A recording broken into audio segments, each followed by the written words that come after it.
Novamente, bom dia a todos. É uma alegria estar aqui com esse painel tão ilustre. É um painel sobre bancos e pequenas e médias empresas, né?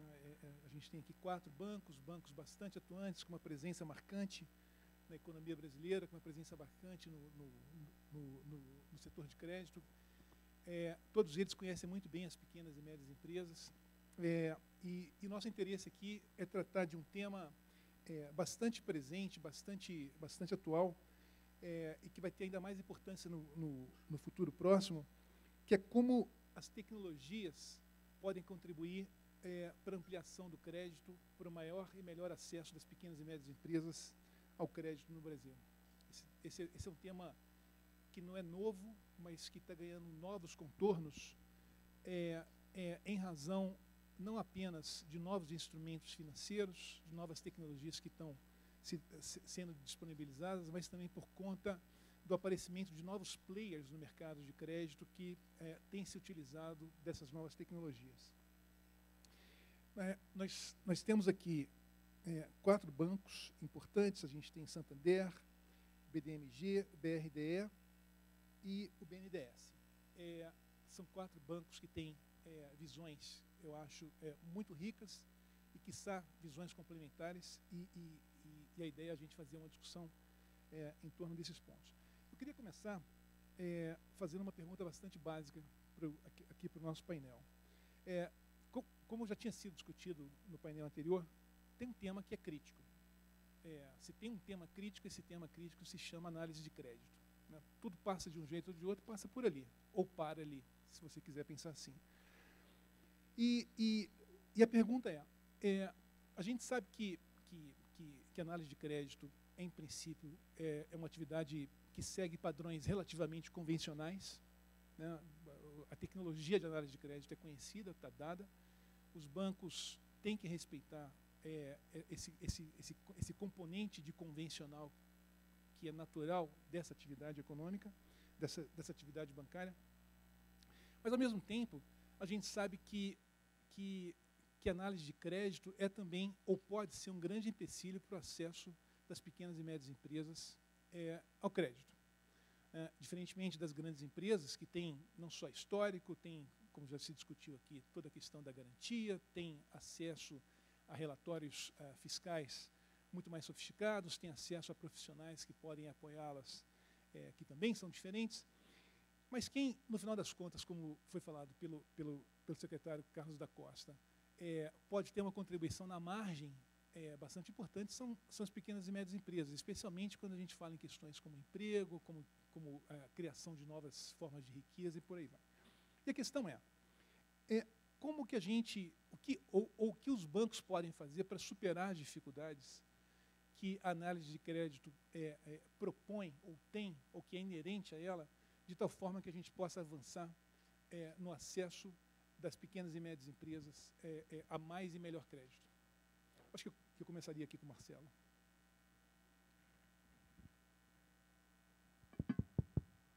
Bom dia. Gostaria de agradecer aqui o convite da CAF para estarmos aqui nesse painel debatendo um tema tão relevante que é crédito para a pequena empresa. O BNDES ele vem cada vez mais voltado para micro, pequena e média empresa. Ele tem aí um histórico longo de atuação com micro, pequena e média empresa e vários casos bem-sucedidos, como, por exemplo, o cartão BNDES, o Fundo Garantidor para Investimentos. A gente falou aqui bastante de garantias, é uma iniciativa também interessante. Ele tem uma atuação muito forte, muito próxima aqui com todos os parceiros que estão representados. Então, é uma alegria aqui dividir também com os nossos parceiros, bancos de desenvolvimento regionais, e o Santander, aqui representante dos bancos comerciais, também atuam muito próximo ao banco, capilarizando esse recurso, fazendo com que ele chegue para a pequena empresa. Realmente, o tema de concessão de crédito ele é muito relevante. As pequenas empresas sofrem disso, a gente sabe. A assimetria de informação ela tem um impacto e gera uma ineficiência no processo de concessão. O que a gente percebe, como o BNDES vem se posicionando nesse tema, bom, primeiro a gente tem uma disrupção tecnológica em franco andamento. Então, eu acho que o surgimento e o fortalecimento de um ecossistema de fintechs brasileiro, que hoje já conta com quase 500 fintechs. É uma oportunidade da gente trazer novas tecnologias, trazer novos conhecimentos e visões diferentes do que os bancos tradicionais têm. Então, eu acho que isso representa uma oportunidade. Lá no banco, a gente está se aproximando das fintechs, nós estamos fazendo parcerias com elas para que elas tragam uma visão de ferramentas, de instrumentos, não só de crédito, mas também de toda a parte de gestão e de capacitação das pequenas empresas. E eu acho que o próprio cadastro positivo e a questão, principalmente, do Open Banking, que o Banco Central aponta a regulação aí para 2020, para o ano que vem, eu acho que serão oportunidades bastante importantes para o segmento de empresas menores, que realmente são as empresas que mais sofrem em termos desse processo, dessa característica ou dessa realidade da informação assimétrica.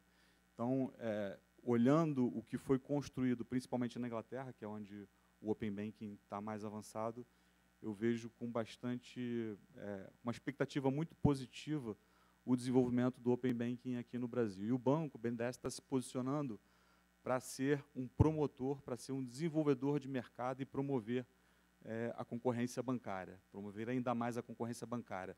A gente, no nosso crédito de repasse, especialmente para micro, pequena e média empresa, quando a gente compara os dados, o banco publicou recentemente um estudo nesse sentido, a gente percebe que o crédito do banco para micro, pequena e média empresa é bem menos concentrado do que a média do sistema financeiro nacional.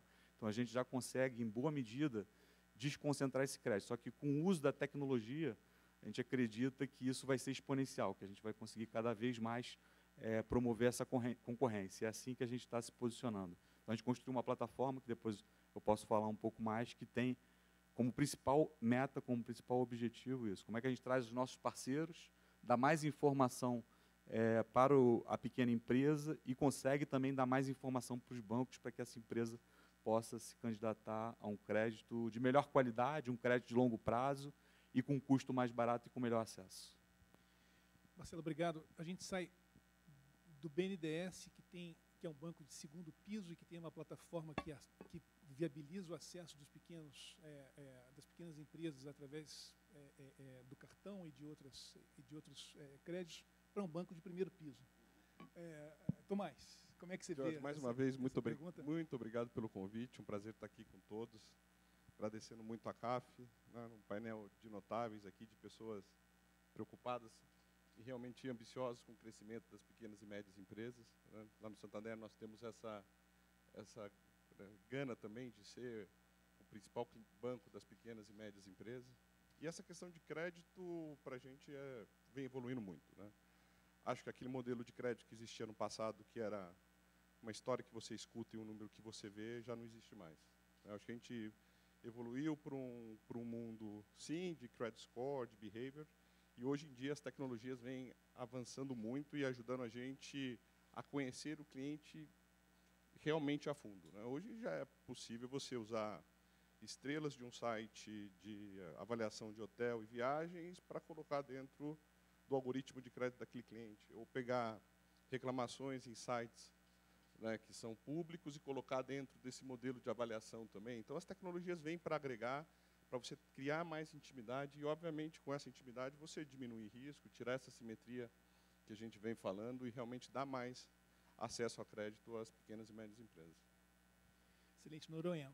Noronha é do BRDE, um banco com uma atuação bastante forte na região sul do Brasil, com uma carteira privada também bastante significativa e que está buscando, a gente sabe, novas tecnologias e novos instrumentos. Noronha, por favor. Bom dia. Também quero agradecer a oportunidade aí que a CAF nos concede de debater um tema tão importante. Vou tentar, evidentemente, que os meus colegas que me antecederam, depois seguramente o Sérgio, vou tentar colocar coisas ainda não colocadas, né, porque, evidentemente, que tudo foi aqui, que foi colocado, a gente está absolutamente de acordo. Mas tem uma coisa que para nós, que somos um banco de segundo piso também, né, é determinante. Né? Veja bem,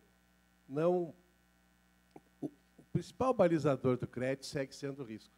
A gente não consegue tirar o risco. A gente usa a tecnologia que usar toda a parafernália tecnológica que existir e o risco vai continuar lá. Né? E esse é um setor que tem um risco maior, né? Tem um risco razoável, mas, por outro lado, né, a gente muitas vezes consegue chegar com custos ainda muito razoáveis. Né? Eu acho que o grande desafio aqui, no momento, é trabalhar na questão de risco. E aí entra tudo aquilo que foi dito nos painéis anteriores, de estruturação de garantias, de criatividade em estruturação de garantias. Né? Eu acho que o BNDES tem um papel primordial e muito importante nisso. Já fez isso com o FGI, né? E também o SEBRAE, tem o BAMP, né? Eu acho que o SEBRAE também tem instrumentos dessa natureza. Eu acho que passa um pouco por a gente conseguir chegar, né, em sistemas garantidores mais criativos, mais inovadores, e um pouco diferente do que a gente tem hoje. Por esse motivo que eu disse há pouco, o risco está lá, né? Ele seguirá, e seguirá sendo um balizador do crédito, e a gente tem que resolver isso para chegar com mais, digamos assim, com mais efetividade nas micro, pequenas e médias empresas. Né? Nós trabalhamos sempre como segundo piso, então a gente acessa por associações de crédito, até por sociedades garantidoras e etc. Né? Mas esse eu acho que é o caminho, trabalhar em minimizar a questão do risco do setor e, em cima disso, gerar mais oportunidade para as pequenas e médias empresas. Obrigado. Sérgio, do BDMG, fazendo um trabalho bastante interessante, inclusive de busca de novos caminhos, ampliando as oportunidades para o Estado, que eu acho que tem bastante coisa a nos contar também. Obrigado, Jorge. Obrigado, Jaime e toda a equipe da CAF pelo convite. Prazer estar aqui com vocês. A CAF celebrando seus 50 anos, um grande parceiro do BDMG. Temos uma linha com vocês. Tivemos recentemente a visita também do vice-presidente Tony e também da figura histórica que é o Henrique Garcia, presidente durante tantos anos, que nos visitou aí no mês de setembro, por ocasião do primeiro encontro de economista-chefe da América Latina. Noronha, o BRDE esteve presente, com o Luciano, que trabalha com Noronha, o Esteves esteve presente, o BNDES esteve presente também, Marcelo. Então, assim, uma grande alegria a gente poder ter esse tipo de debate, né? Todos nós aqui que integramos a ABDE, Associação Brasileira de Desenvolvimento, que também celebra 50 anos esse ano. Nós teremos uma sessão solene no Senado no dia 9 de dezembro. Convido a todos a estarem presentes, né? Bom, o que eu posso contar? O BDMG tem 89% da sua carteira privada, 11% é no público, essencialmente municípios, e 89% no privado. Nós fomos o banco que foi first mover lá em 2012, quando nós criamos a plataforma digital, foi a primeira de banco de desenvolvimento no Brasil, até o BNDES veio conhecer na ocasião, mas é uma plataforma que tem que estar sempre sendo atualizada. E, da mesma maneira, o trabalho com garantias também é um trabalho que também começou em 2012, quando nós assinamos o primeiro contrato com o SEBRAE, né, para poder utilizar o FAMPS. Ele foi renovado em 2017 para mais 5 anos, mas várias lições foram aprendidas. No começo, a nossa utilização ela não era universal, nós tivemos alguns episódios de seleção adversa, e hoje a gente atua de outra maneira, com um range entre 20% e 80%, e a gente hoje acha que está fazendo o devida adornamento, né, uma melhora dessa ferramenta e podendo medir. Eu acho que isso foi dito no painel, acho que foi o Esteves que mencionou isso no painel anterior. Eu acho que é muito importante a gente aplicar a política, mensurar ela e estar fazendo essa atualização constante. A tecnologia também não acho que é uma panaceia, como o Noronha bem colocou, né? As realidades do jogo nós conhecemos. Agora, ela pode ser muito útil no sentido também de customizar num universo que é de escala, né? Hoje eu atendo 88% dos meus clientes na nossa plataforma digital. Então, eu sou um banco de segundo piso que, na verdade, já não é tão de segundo piso assim, né? A atuação mudou radicalmente, né? E os outros bancos que nem que são de primeiro piso estão começando a fechar agências e também trabalhar nessa plataforma digital. Então, tem um novo mundo que vem por aí. A análise de crédito, a análise de risco, eu acho que passa muito por uma questão de cultura, e eu pude testemunhar isso no trabalho lá no novo Banco de Desenvolvimento, na criação de um banco, e aí você tem que criar uma cultura do zero e integrar funcionários que vinham de instituições diferentes. E no BDMG, o nosso desafio tem sido, por exemplo, de desenhar ou recriar alguns comitês que estavam inativos e que vão trazer um maior valor agregado do ponto de vista da atividade bancária, para que a gente possa ter uma carteira equilibrada e ter o maior impacto de desenvolvimento possível. Então, esses são os temas que eu colocaria numa primeira fala como temas assim da ordem do dia para nós no BDMG. Excelente. Deixa então fazer algumas provocações aqui. Eu acho que é fácil estarmos de acordo que as fintechs podem ter um papel importante aqui, as novas metodologias de credit scoring e daí por diante. Mas também é verdade, eu acho que já foi falado no primeiro painel e foi falado novamente, que tecnologia não é uma panaceia. Eu acho que isso aí é fácil de estar de acordo. Eu acho que uma das razões de não ser uma panaceia é uma questão de escala. E por que é uma questão de escala? Porque as fintechs, por melhor que sejam e tenham acesso a novas formas e metodologias de análise de crédito, elas não têm o fôlego e a capacidade de capilaridade, de escala, etc., que o banco comercial da esquina tem. E a questão o que a gente faz? Como é que existe a gente pode juntar banco comercial com fintech? Essa é uma questão. Como é que eu faço isso, mas não do ponto de vista simplesmente comercial, mas do ponto de vista, como é que eu posso fazer um arranjo que a empresa pequena lá possa se beneficiar disso? Esse é um ponto que eu queria provocar. Um segundo ponto, isso é especialmente importante para um banco de primeiro piso, a gente sabe que Basileia não gosta muito de pequena e média. É isso? O que nos leva a crer que a carteira de pequena e média é legal, bonitinha, mas tem um problema ali que eu não posso fazer ela crescer demais. E aí, o que a gente faz? E o terceiro ponto, também colocando aqui vários na mesa, é que está se falando cada vez mais na participação das big techs no mercado de crédito, que é uma coisa que tem assustado aí os bancos comerciais do mundo inteiro, e já se fala, inclusive, que muito banco talvez não vá seguir muito adiante se de fato isso aí acontecer. Enfim, essa é uma discussão que está acontecendo real time agora, né? E já se fala que Google vai começar a oferecer instrumentos financeiros já agora em 2020. A gente sabe que uma diferença grande do Google da vida, ou para o Alibaba, é que eles têm uma quantidade de informação absolutamente grande sobre nós todos, sobre as empresas, etc., o que permite que eles consigam identificar riscos, mitigar esse risco e oferecer um produto muito tailor-made. Então, eu acho que são perguntas, são preocupações, e para quem está aí fazendo a guerra, vocês, como é que vocês veem isso e para onde o que eu posso fazer para atender o nosso cliente final, que é o pequeno e médio?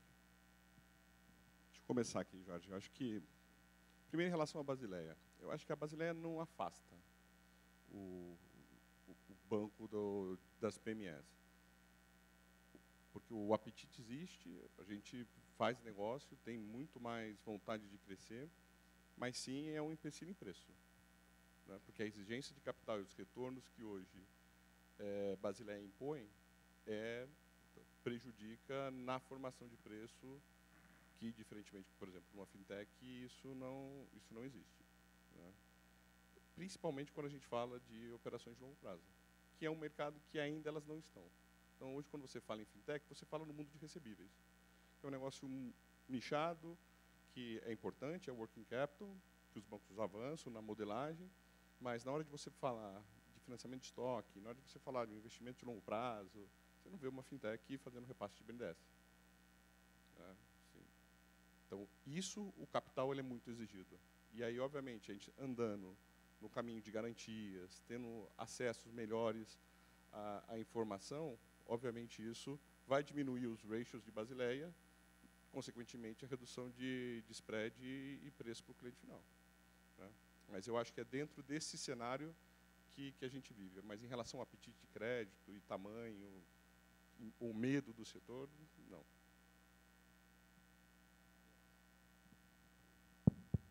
Bom, sobre Basileia, primeiro. Né? Assim como, né, o Jorge falou que Basileia não gosta de média e pequena empresa, Basileia também não gosta de emprestar, né? Porque não, é verdade, Basileia não gosta de emprestar. Nós colocamos no nosso planejamento estratégico uma meta de Basileia, que é um intervalo, 14 a 16. Hoje, os nossos financistas, né, nós estamos com 18 e pouco hoje. Infelizmente, eu, como diretor, me envergonho de dizer que o BRDE tem uma Basileia superior a 18. Porque isso quer dizer que eu tenho dinheiro ineficiente.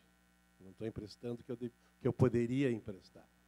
No nosso caso é específico, falta um pouco de funding, etc. Nós somos repassadores por excelência, mas se eu estou com Basileia superior a 16, eu estou emprestando pouco. Então, eu não tenho nenhum problema com Basileia. Quer dizer que, assim como se o Basileia venha a prejudicar ou não as micro e pequenas empresas, né, de minha parte, é como eu digo, Basileia também não gosta que empreste dinheiro. O segundo ponto, a questão mais, né, dessas soluções, assim, se tu me permitir, Jorge, eu vou fazer uma brincadeira. Se vocês olharem para mim, para a minha figura, assim, vai ser difícil imaginar que algo me faça mal para o estômago. Porque, né, se fizesse, eu não teria adquirido esse porte assim, de bailarino espanhol arrependido. Mas, então, assim, poucas coisas fazem mal para o meu estômago, mas tem uma frasezinha que eu ouço cada vez mais, e que hoje de manhã quase ouvi, eu estava quase enlouquecendo, que é assim, não, o dinheiro tem sobrando. O que faltam são bons projetos. Vocês já ouviram isso 500 mil vezes. Isso é extremamente irritante. Não falta isso, não. Bom projeto, se a gente não sabe fazer, a gente contrata quem faça e a pessoa vai lá e faz. Não é projeto. O que faltam são instrumentos econômicos e financeiros adequados para os fins que são realmente necessários. Então, na verdade, quando a gente diz que tem problema de crédito para micro, pequena e média empresa, é porque nós não tivemos ainda a criatividade de criar uma ferramenta financeira que sirva para essa realidade deles. Essa que é a verdade. Então, o desafio que nós temos, na verdade, é criar instrumentos econômicos e financeiros que deem alguma tranquilidade ao banco, que mantenham o Basileia em patamares razoáveis, né? Não precisa baixar muito de 14, mas não precisa subir muito de 16, né? Mas ter, digamos assim, a criatividade e a abertura de mente de conseguir montar ferramentas que possam auxiliar todo o mecanismo e todo o sistema de crédito nacional a atender 90% do mercado, que é o caso das micro, pequenas e médias empresas. Então, como provocação, e o Basileia, assim, eu aconselho os senhores a baixar o Basileia.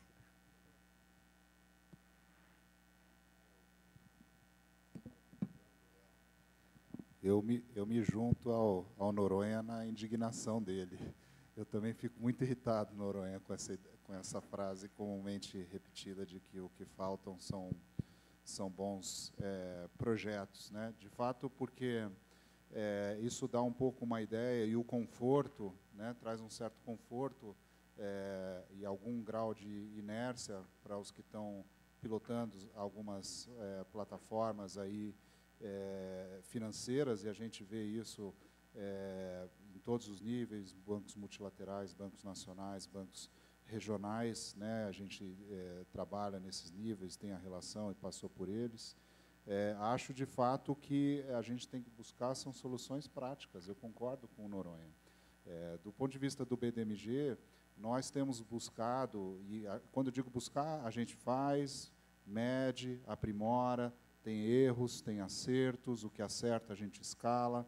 Então, nós temos buscado trabalhar no ambiente como um todo, tanto provendo crédito, utilizando a plataforma digital, provendo equity, tanto equity direto quanto por meio de fundos de venture capital, inclusive um fundo de venture debt, que a gente participa.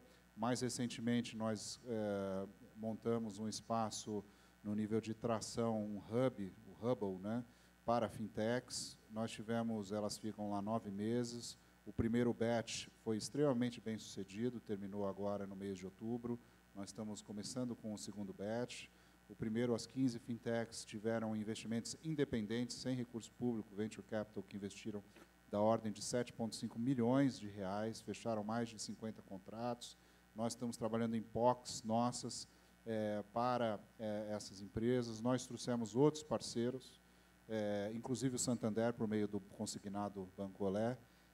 Tem que reconhecer aqui um parceiro importante, a LM Ventures, com Harvard Angels. Vamos trazer, possivelmente, um ou dois outros parceiros. Estamos falando com bancos regionais e bancos estaduais de desenvolvimento que estão nos procurando, de maneira que a gente possa ter... Nós somos uma família, né? A família do desenvolvimento.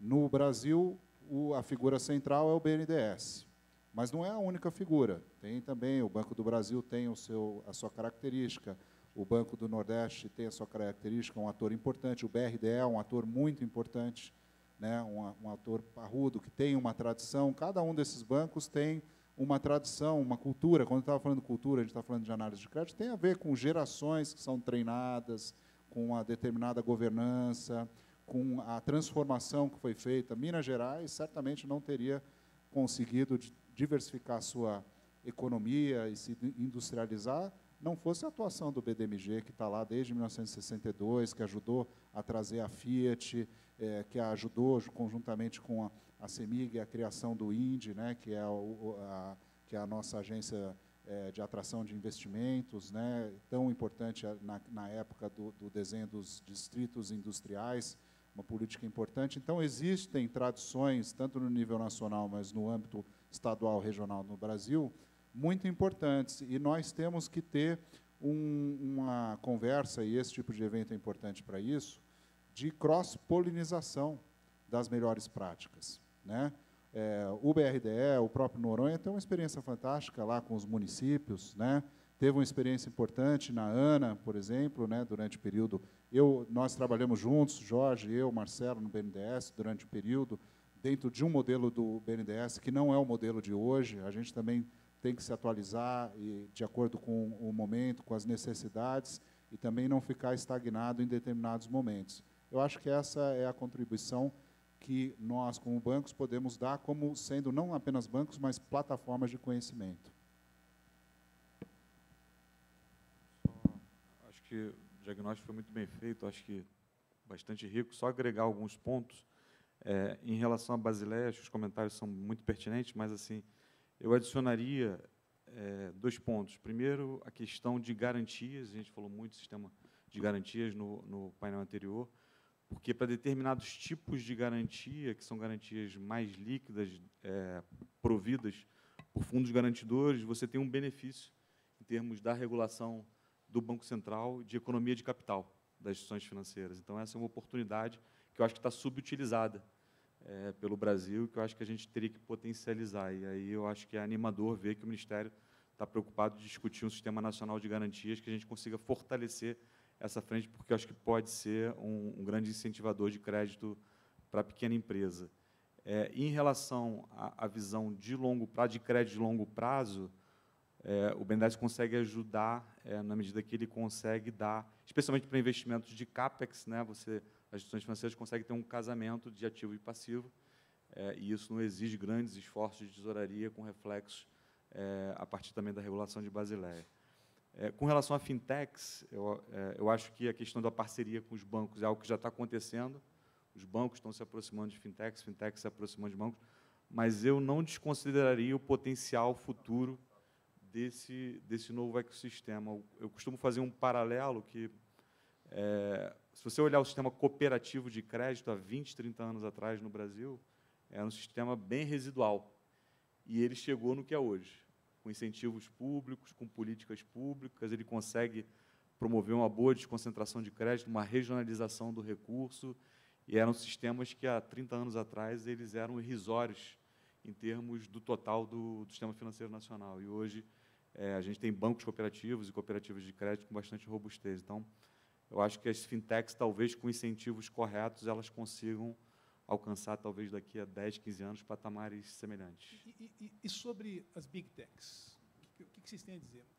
Eu costumo ouvir, eu mencionei rapidamente, eu tenho acompanhado um pouco esse debate internacional, as big techs podem ser algo bastante interessante. No caso do Brasil, que a gente está entrando no regime de cadastro positivo, que poderá ser algo, um game changer, a gente falou bastante já hoje sobre a importância, sobre a relevância da questão da simetria de informações para efeito de análise de crédito, e como que isso aí tem um custo inerente bastante alto, etc., etc., e como que a disponibilização de maior transparência pode ser um fator bastante importante para efeito de você identificar o custo e o risco de cada um.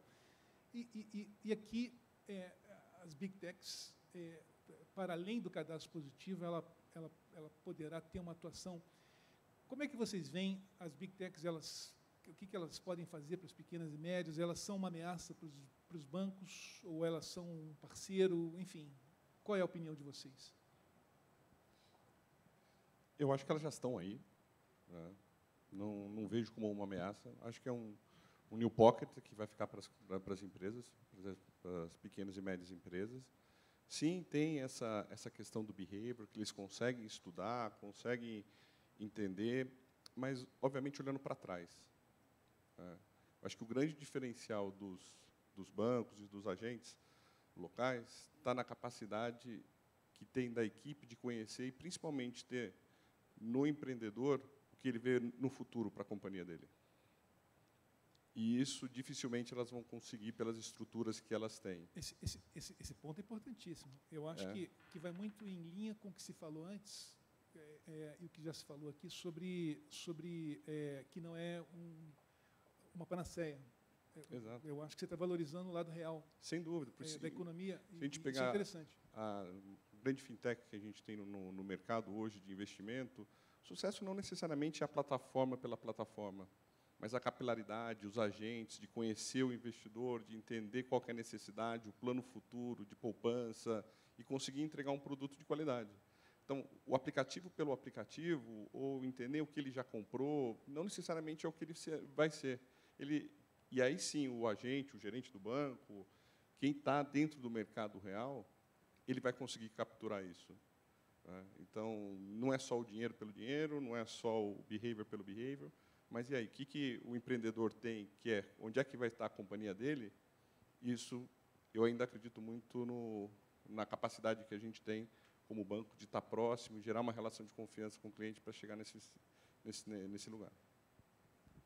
Agora, a gente falou muito de manhã, o governo está focado nessa questão de garantia, a CAF está super focada, a gente está desenvolvendo novos instrumentos, estamos apoiando o governo, inclusive, no desenvolvimento desse fundo. Agora, uma pergunta quando a gente compara o espaço dos fundos no Brasil, dos fundos de garantia, é um espaço muito pequeno. Quando você compara, por exemplo, com o que tem na Colômbia e no México, aí nem se fala. Uma pergunta, por que essa coisa ainda não atingiu um patamar maior? Por que essa coisa, se ela é obviamente importante, por que não foi? Ou o que há que ser feito para a gente ocupar esse espaço melhor? Assim, a questão de você conseguir retomar a garantia é muito importante. Aí a legislação precisa avançar. A gente pode fazer um paralelo aqui com o avanço que a gente teve na pessoa física com o crédito imobiliário. Se a gente pensar na legislação de alienação fiduciária, de patrimônio de afetação, permite hoje, na pessoa física, a gente está fazendo empréstimos de 35 anos a 7%. Que é uma transformação importante Porque hoje você tem na garantia uma segurança que permite esse tipo de coisa. E aí, obviamente, impacta a Basileia, impacta o bad payment, quer dizer, todo um ciclo importante que a legislação precisa ajudar e que essa ferramenta seja execuível. E aí, obviamente, os modelos estatísticos dos fundos, e você conseguir participar o risco, vai ser muito mais efetivo e maior. Agora, Tomás, você vê o que você vê pela frente? Um fundo público, um fundo privado, os bancos se organizando para organizar um fundo? O que você vê pela frente? O que te faz se inspirar? Eu acho que todo mundo consegue participar, tanto públicos quanto privados, né? Assim, o interesse é um interesse geral para que isso funcione, né? Porque aí sim a quantidade, assim, a capacidade de alavancagem, de acesso a crédito vai ser muito maior e custo da dívida menor. Quer dizer, a capacidade de repagamento se mantém, né, com um volume muito maior e acelerando o nível de investimentos. Mas, obviamente, uma parceria entre público e privado, bastante equilíbrio. Eu posso falar um pouco da experiência que a gente teve no BNDES com a FGI, que ele vai exatamente nessa linha. Então, ele é uma parceria público-privada. Ele é um fundo de natureza privada, que conta com recursos do BNDES, da União, mas também recursos dos bancos. Os bancos são cotistas, necessariamente os bancos têm que ser cotistas, e ele tem uma boa capacidade de alavancagem, e tem um processo bastante simples, simplificado, e tem uma certeza em relação ao acionamento da garantia, que eu acho que isso que é importante também para dar confiabilidade no sistema, de que uma vez que aquela operação tiver algum problema, tiver um default, você tem a segurança de que você pode ir lá e requerer a cobertura do fundo e que isso será atendido, dado alguns poucos requerimentos, né? E aí eu concordo também que toda a parte de recuperação de crédito, da regulamentação disso, de ter um processo mais simplificado e mais ágil, né? Isso pode ajudar bastante. Eu acho que a gente volta, vejam só, né, aquilo que eu falei na minha primeira intervenção, a gente faz volta e retorna para a questão do risco e como é que a gente melhora essa questão do risco e termina voltando para a questão de garantia, o sistema de garantia e etc. Mas, voltando à pergunta anterior, eu acho assim, ó, tudo que desconcentra é bom. Tudo que desconcentra é bom. O mercado financeiro brasileiro ele tem uma característica de complementariedade. Nós temos aqui 3 bancos, absolutamente 4 bancos, desculpa, de fomento, de desenvolvimento. Temos aqui na plateia o Luiz Esteves, que representa um banco misto, né? Ele tem depósito à vista, ele tem a poupança, que são dinheiros que nós, por exemplo, não acessamos e que é um dinheiro extremamente atrativo, né? E que nós não acessamos, nós como fomento puro, digamos assim, né? Nós temos um banco comercial, né, também aqui acessa esses recursos, mas, de repente, não tem algumas outros recursos, né, como o BNDES tem, por exemplo, os fundos que ele administra, etc. Agora estão querendo tirar uns pedacinhos, né, porteiro? Mas, seja o que for, o BNDES pelo menos tinha bastante fundos, né? E temos ainda os bancos de investimento, que seriam poucos fundos, e etc. Eu acho que a riqueza do nosso sistema financeiro, e eu vou dizer uma coisa aqui para vocês, eu cheguei no sistema financeiro, por agora eu trabalhei alguns anos no Banco Mundial, mas como preparador de projeto, nunca como gestor, né? Eu, pela primeira vez, agora, nos últimos 5 anos, eu estou com uma experiência de gestor em banco, no sistema financeiro. Mas, antes disso, eu passei por saneamento, energia, etc. Nenhum setor neste país é tão regulado quanto o sistema financeiro. Nenhum. Podem apostar. E, mais do que isso, nenhum setor deste país respeita o regulador como nós respeitamos. Se o Banco Central baixar uma determinação amanhã, uma resolução, que é uma absoluta bobagem, nós vamos dizer que é bobagem, mas vamos cumprir. Porque existe uma situação, digamos assim, de respeito muito grande dentro do sistema financeiro. E, por isso, funciona. Então, eu queria fazer aqui um elogio do sistema financeiro brasileiro, mas também pela complementariedade e pela regulação. E dizer para você o seguinte, absolutamente tudo que aparecer, venture capital, fundos privados, públicos, tudo que aparecer para desconcentrar vai ajudar. E vai ajudar não o mercado, os bancos X, vai ajudar as micro, pequenas e médias empresas. Então, eu acho que esse caldo de cultura que nós temos aqui, o que está faltando é, como eu disse antes, é só um pouquinho de criatividade nossa de produzir instrumentos mais adequados. Concordo com o Noronha, sobretudo nessa parte de que tudo que vem para desconcentrar, eu acho que é muito bem visto. Acho também que a gente não pode brigar com a realidade, né? Acho que nós somos plataformas que têm muito conhecimento, muita experiência, e que a gente pode ajudar a navegar essa nova realidade disruptiva. Quando eu falo de Minas Gerais, obviamente tem duas plataformas digitais, bancos digitais muito importantes, né? Um está na camisa do São Paulo Futebol Clube, a outra está na camisa do Flamengo. Eu não sou torcedor de nenhum dos dois, só para deixar bem claro, mas são bancos muito conhecidos, né, que estão aí com muita visibilidade e estão sediados lá em Belo Horizonte. São bancos nacionais, e a gente acompanha muito esse desenvolvimento, né? Nós temos a nossa plataforma também desde 2012, que a gente já tem feito algumas atualizações. Nós, recentemente, nos tornamos também cotistas do FGI, esqueci de mencionar isso, tem pouco tempo, tem alguns meses, mas então estamos testando também, além do FAMPS, lá desde 2012, agora com o FGI, e estamos também acompanhando desenvolvimentos em outros lugares do mundo, né? Então, a questão do Open Banking, que deve chegar aqui ao Brasil, certamente vai ter um efeito enorme nesse mercado, né? Um mercado que tem uma história, né? A gente tem que colocar as coisas no contexto histórico. Somos um país que teve alta inflação e, portanto, os bancos tiveram que se mexer para ter sistemas de compensação muito rápidos. Depois passamos uma grave crise nos anos 90 e uma série dos normativos daquele momento para corrigir aquelas deficientes hoje não são mais necessários e precisam ser atualizados, né? Ao mesmo tempo, tivemos uma alta concentração, né, com fusões e aquisições de bancos, e agora temos aí praticamente 4 bancos grandes no Brasil e bandeiras históricas, né, que a gente conhecia, inclusive que patrocinavam, né, nossos corredores de Fórmula 1, nossas equipes aí de futebol, outros esportes, hoje não estão mais aí, mas aí tem um novo mundo que surge e que pode surgir literalmente num fundo de quintal, né, ou numa equipe pequena, né, com metodologias. A gente vê lá as fintechs, as 15 que estavam da primeira leva, várias têm soluções fantásticas para problemas antigos nossos. E quem criou elas é um grupo de 4, 5 jovens, né, e testados, rodando, conseguindo fazer contratos. Então, acho que a gente tem que estar muito sintonizado. Nós temos falado com frequência com o regulador.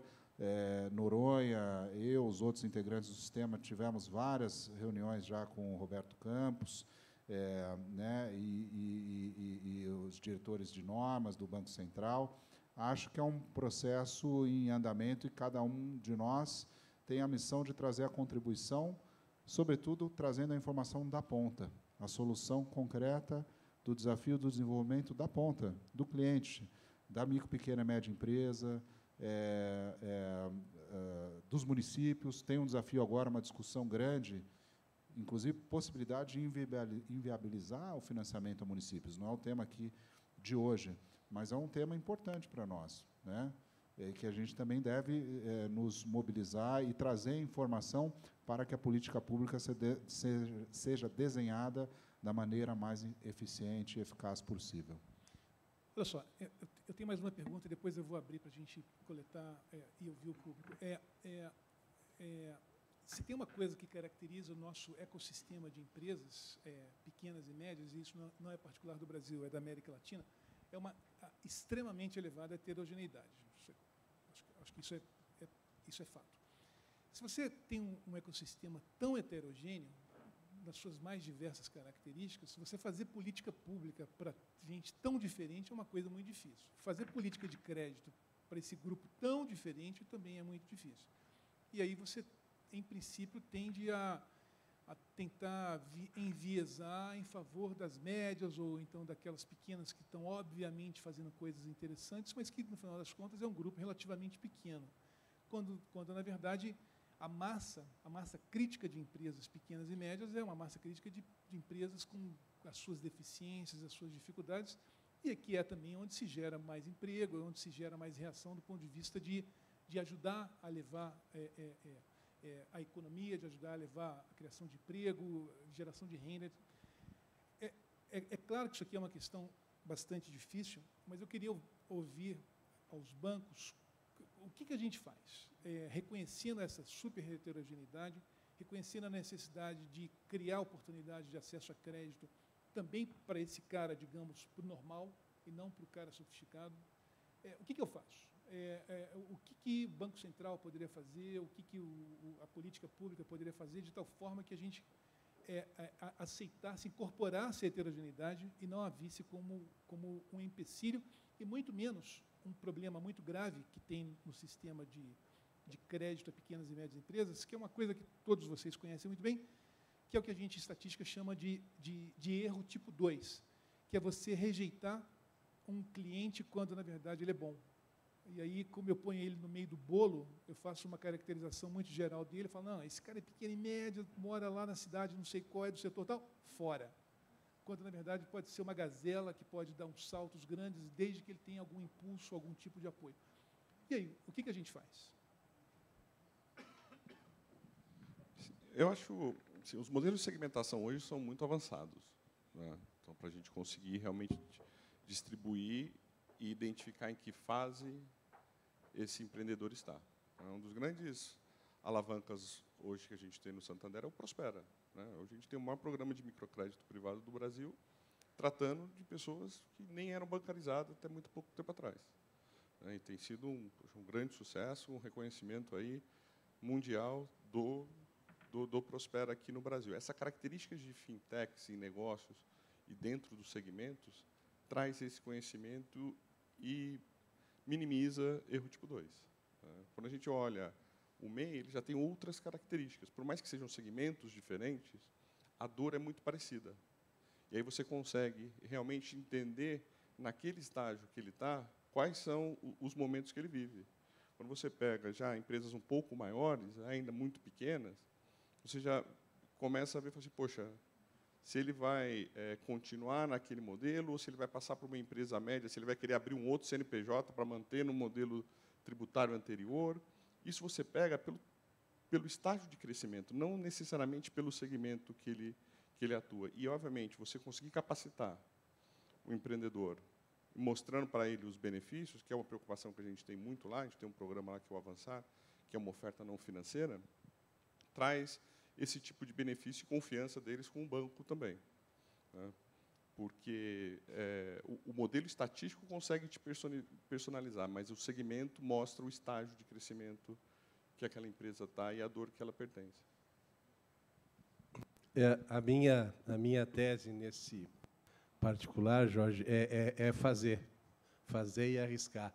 Talvez uma saída para a enorme heterogeneidade, eu concordo contigo, tem uma enorme heterogeneidade, seja segmentar a heterogeneidade. Se você pega uma heterogeneidade e começa a segmentar, ela perde um pouco da heterogeneidade e começa a ter alguma coisa mais parecida com o homogêneo possível, aquela coisa do Ernesto e do Ernesto, né?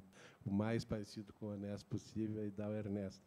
Então, talvez se a gente segmentasse a heterogeneidade e identificasse em cada um desses segmentos as necessidades de crédito, a gente ia... Aconteceu conosco, eu vou me permitir contar bem rapidinho. Nós detectamos dois setores de micro e pequena e média empresa lá no Sul que não tinham acesso a crédito normal, só tinham cheque especial, aquela coisa, né, normal do banco que os abastece ou que os atende ali na ponta, né? e começamos a chamá-los para conversar. Olha, se tivesse aí um crédito um pouquinho mais assim de... Não precisa ser 15 anos, 5 anos. Né? 1 ano de carência, 4 para pagar os cabos. Ah, mas isso é uma maravilha.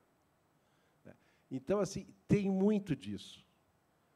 A gente tem que trabalhar nesse sentido. Né? E a gente... Eu não vou aqui ficar cansando vocês, mas nós identificamos assim, muito facilmente 2 segmentos econômicos, basicamente de média e pequena empresa, que não tinha nenhum atendimento de crédito diferente daquele crédito do balcão. Ele vai lá, toma lá um crédito especial, paga o que a gente sabe que ele paga, né? E pronto. Então, assim, e aí construir para cada um desses subsegmentos linhas específicas, mas tailored, né?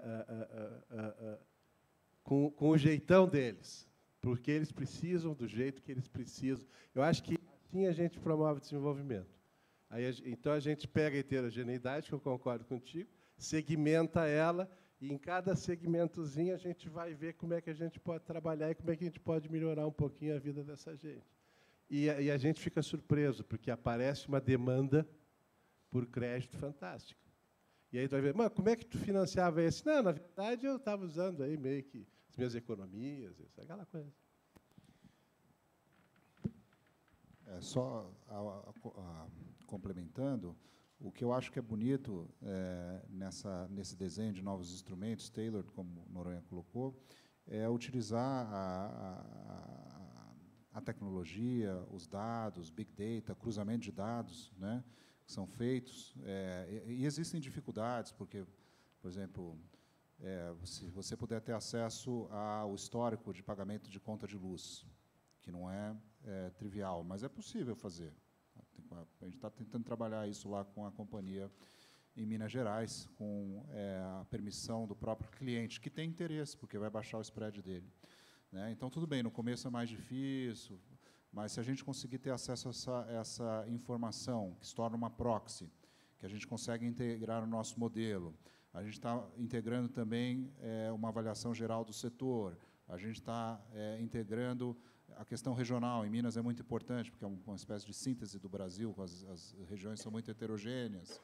A gente integrando outras informações, eu acho que a gente consegue alimentar ferramentas e conseguir entregar instrumentos novos e mais adequados para cada um desses segmentos e poder escalar de uma maneira fantástica. Né? A gente está buscando fazer isso. Eu acho que talvez uma das coisas que a gente mais conversa internamente no nosso comitês é encontrar esse tipo de solução. É sempre, no começo, um enorme desafio. Ninguém quer fazer, é sigilo, não posso entregar esse tipo de informação, mas eu acho que, na medida que a gente possa avançar, a gente também se inspira de modelos de alguns outros estados e países.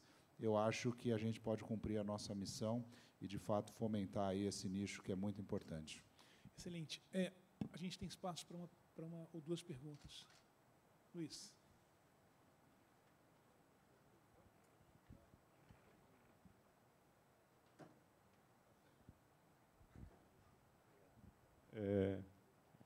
Bom, parabéns a todos, eu achei muito interessante.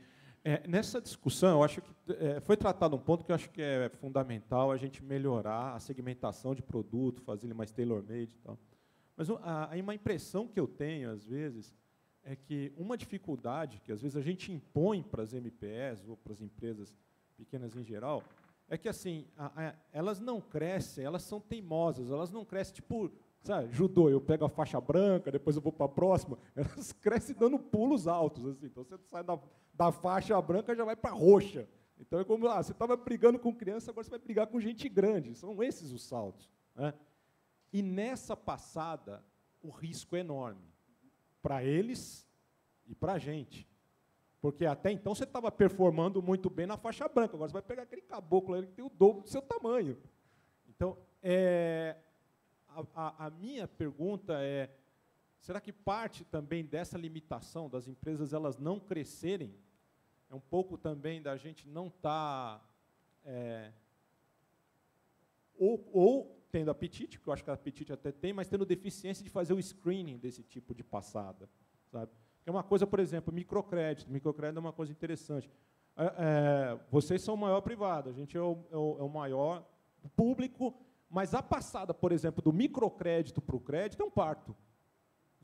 Qual que é a engenharia que você tira o sujeito do microcrédito e joga ele para o crédito? Aí, esse cara estava performando muito bem numa dimensão.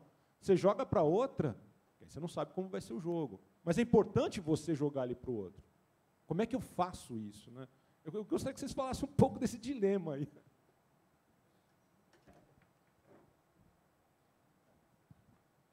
Talvez os meus 2 centavos, eu acho que isso tem a ver também com a atividade do extensionismo, né? Papel do SEBRAE.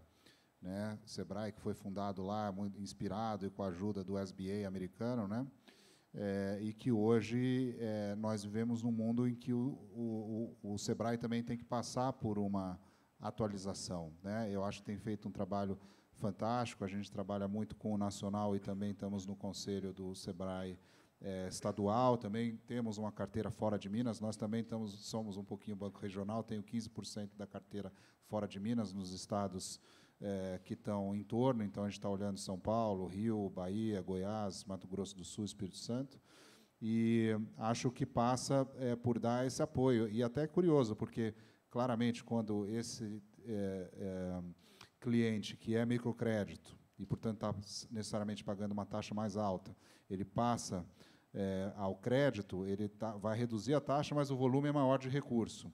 O cara não pode se afogar nesse volume de recurso. Né? Também tem isso. Aí vira a festa da uva. O cara fica todo animado e não desenha muito bem o plano de negócios dele, como é que ele vai utilizar esse recurso. Então, acho que tem um tema aí de educação financeira importante a ser trabalhado. Né? Entre outros temas também, de organização também, do ponto de vista tributário, a parte gerencial mesmo, né? e de entender o movimento que o negócio dele está fazendo, acho que tem um papel importante aí para a SEBRAE, e nós estamos, como Banco de Desenvolvimento, também muito próximos de SEBRAE e outros agentes para trabalhar isso. Nós, agora, estamos trabalhando bastante também com agentes financeiros, por exemplo, ligados às plataformas.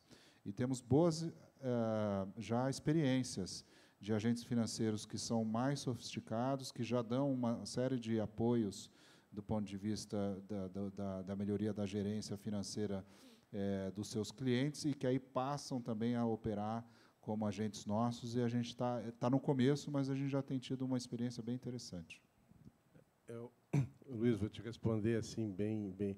Eu criei uma frase lá no Rio Grande do Sul, muito gozada, o pessoal gosta muito, que eu digo o seguinte: banco é banco, mãe é mãe, Grenal é Grenal. Né?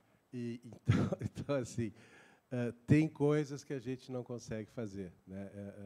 E tem coisas que, conceitualmente, fica complicado da gente fazer. Né? Como banco, né? Não como setor público ou como política pública.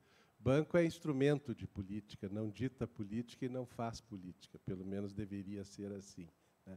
Agora, este ponto que tu coloca, eu acho absolutamente capital, mas fica um pouco na linha do Sérgio, aqui, de SEBRAE, de buscar parceiros que possam prestar esse serviço, porque o BRDE, por exemplo, que não tem nem a capilaridade que tem o Santander e que tem o BNB, ou coisa assim, BRDE é um banco pequeno, né? Então, assim, nós não temos capilaridade para chegar em cada um, para dizer para ele que daqui para lá, aqui ele joga com chuteira cor-de-rosa, lá ele joga com chuteira azul.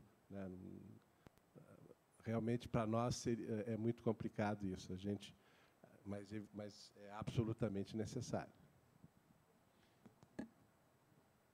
Nós temos uma responsabilidade de ajudar o cliente a prosperar. Né? Esse é o nosso grande desafio e missão que a gente tem no banco. E esses saltos são, normalmente, onde as empresas ficam no meio do caminho.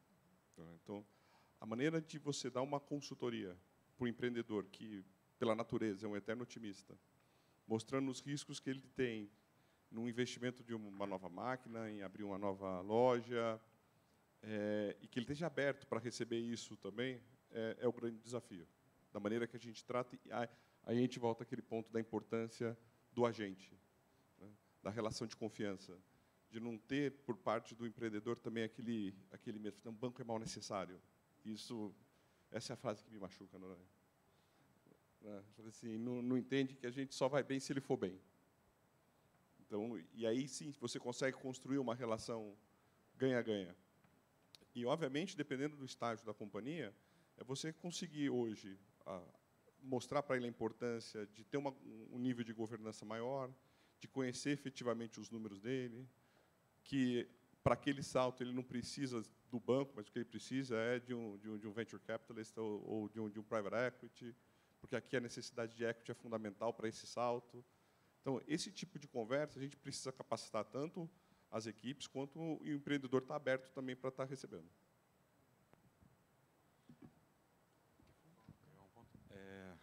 Não, concordo. Acho que a questão da gestão ela é fundamental. O Sebrae tem um papel muito relevante nisso. Recentemente saiu uma pesquisa colocando, e aí está muito ligado a essa questão da heterogeneidade, um contingente grande de microempresários fazem controle de fluxo de caixa e tal em papel, né? Então, assim, sequer um Excel é utilizado. Então, mostra aí o tamanho do desafio de evolução da política para a gente também alcançar essa necessidade do pequeno empreendedor. E aí, aqui, eu acho que também as fintechs trazem soluções interessantes. Então, a gente está tendo conversas com algumas fintechs e já estamos com parcerias com elas que trazem pequenos sistemas simplificados de ERP, de controle de caixa, de controle do contas a pagar, do contas a receber da empresa, muito fáceis, muito simples de operar. Então, acho que traz uma oportunidade aí também das fintechs nesse sentido. Excelente. A gente está chegando ao fim. Deixa eu fazer 2 comentários. Um deles, pegando carona no que Marcelo e Sérgio falaram sobre educação financeira. Tem um estudo que eu li recentemente sobre educação financeira nos Estados Unidos entre as pequenas e médias. O estudo simplesmente mostra que mais crédito não necessariamente implica em mais e melhor desempenho da empresa. E a razão principal para os Estados Unidos é o problema de educação financeira. Então, assim, está longe de ser uma panaceia você dar crédito para o cara. Está longe, né? Isso é um componente fundamental, mas o que mostra o grau de complexidade desse problema que nós todos temos. Um segundo comentário é que hoje, pequena e média empresa, micro, pequena e média empresa, é o pilar central da política do setor privado da CAF. A gente faz infraestrutura, fazemos outras coisas no setor privado, mas essa é a área central. E é onde a gente põe toda a nossa ênfase, porque a gente, como eu tinha falado mais cedo aqui hoje, a gente acredita que não há como pensar em desenvolvimento sustentado, inclusivo, sem que ele passe pela pequena e média. Isso é condição necessária, está longe de ser suficiente. E como um pequeno artigo, uma coluna que eu tenho, que eu escrevi outro dia, uma frase, como é que foi? Só com pequena empresa não se vai longe, mas sem ela não se vai a lugar algum. Eu acho que é um pouco isso. Elas são parte, estão aí, e a gente tem que olhar para essas empresas se a gente, de fato, quer construir um país que tenha um crescimento sustentado, que traga todos para o jogo e que se torne próspero e que reduza a pobreza. Por fim, eu queria agradecer a todos, Marcelo, Tomás, Noronha, Sérgio. Eu acho que a gente teve um debate bastante interessante, uma manhã bastante rica, discutindo um tema bastante importante para toda a região, não só para o Brasil. Eu acho que a gente ouviu aqui de vários especialistas pontos super importantes que são, de novo, de interesse de toda a região. É muito gratificante saber que o governo brasileiro hoje colocou esse ponto no centro da agenda, o que sugere fortemente que a gente vai ver gol aí para frente, e isso é bom para todos nós. Mais uma vez, obrigado a todos, obrigado à CAF, obrigado aos nossos parceiros todos, e eu passo a palavra para o Jaime Alguin, o representante da CAF no Brasil. Obrigado a todos vocês.